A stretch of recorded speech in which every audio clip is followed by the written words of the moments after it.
ప్రపంచంలో మనం చూసే దేశాలు చాలా ఉంటాయి. ఫ్రీగా ట్రావెల్ చేయొచ్చు, ఏది కావాలంటే అది చూడొచ్చు. కానీ ఒక దేశం ఉంది, అక్కడ లైఫ్ పూర్తిగా డిఫరెంట్ మామ. అదే నార్త్ కొరియా. ఈ దేశం గురించి మనకు తెలిసింది చాలా తక్కువ, తెలియాల్సింది చాలా ఎక్కువ. నార్త్ కొరియా అనేది ఒక క్లోజ్డ్ కంట్రీ.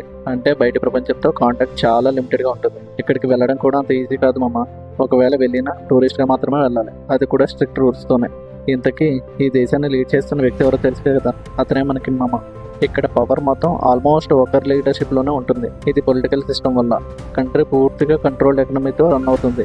ఇప్పుడు ఇమాజిన్ చేయి, మన డైలీ లైఫ్ ఎలా ఉందో. ఉదయం లేవగానే ఫోన్ తీసుకుని ఇన్స్టాగ్రామ్, యూట్యూబ్ ఓపెన్ చేస్తాం, కానీ అక్కడ ఇంటర్నెట్ యాక్సెసే ఉండదు. అంటే మనకున్న ఫ్రీడమ్ అక్కడ అందరికీ ఉండదు.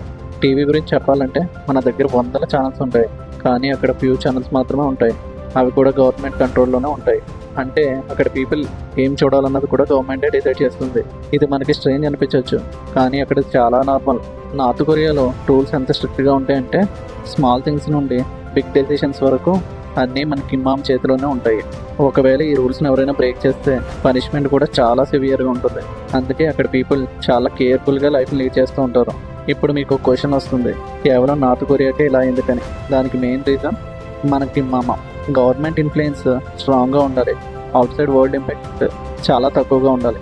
ఇదే మనకి ఇమ్మాం ఫార్ములా. ఇతనే కాదు, ఇతని తండ్రి తాత ఇదే ఫాలో అయ్యారు. అందుకే ఈ కంట్రీని వాళ్ళు క్లోజ్డ్గా మెయింటైన్ చేస్తారు. ఇది వింటుంటే మనకి చాలా టఫ్గా అనిపిస్తుంది, కానీ అక్కడ వాళ్ళకి ఇది నార్మల్. మన డెఫినేషన్లో ఫ్రీడమ్ అంటే ఏది కావాలంటే అది చేయడం, కానీ అక్కడ ఫ్రీడమ్ అంటే వేరే డెఫినేషన్ ఉంటుందిలే. ఇది క్రిటిసైజ్ చేయడం అని కాదు, జస్ట్ కంపేర్ చేయడమే. ఎందుకంటే ప్రపంచంలో ప్రతి దేశం తన ఓన్ సిస్టమ్తోనే రన్ అవుతుంది. కానీ నార్త్ కొరియా లాంటి దేశాలు మనకు ఒక విషయాన్ని గుర్తు చేస్తాయి. మన దగ్గర ఉన్న ఫ్రీడమ్ మనకు చాలా నార్మల్గా అనిపిస్తుంది, కానీ నార్త్ కొరియా లాంటి దేశాలకు అది చాలా విలువైనది. మీలో ఎవరికైనా ఎప్పుడైనా లైఫ్ బోరింగ్ అనిపిస్తే ఏం లేదు మామ, ఒక్కసారి ఇలాంటి దేశాల గురించి, అక్కడ రూల్స్ గురించి ఆలోచించండి. అప్పుడు మన లైఫ్ కొంచెం డిఫరెంట్గా కనిపిస్తుంది. End of the day freedom అంటే మాకు ఇచ్చిన గిఫ్ట్ కాదు, మనకు ఉన్న ప్రివిలేజ్. అది యాక్సెప్ట్ చేయడం మన చేతుల్లోనే ఉంది. థింక్ అబౌట్ ఇట్ మామ. ఇదే మామ ఈ వారం వీడియో.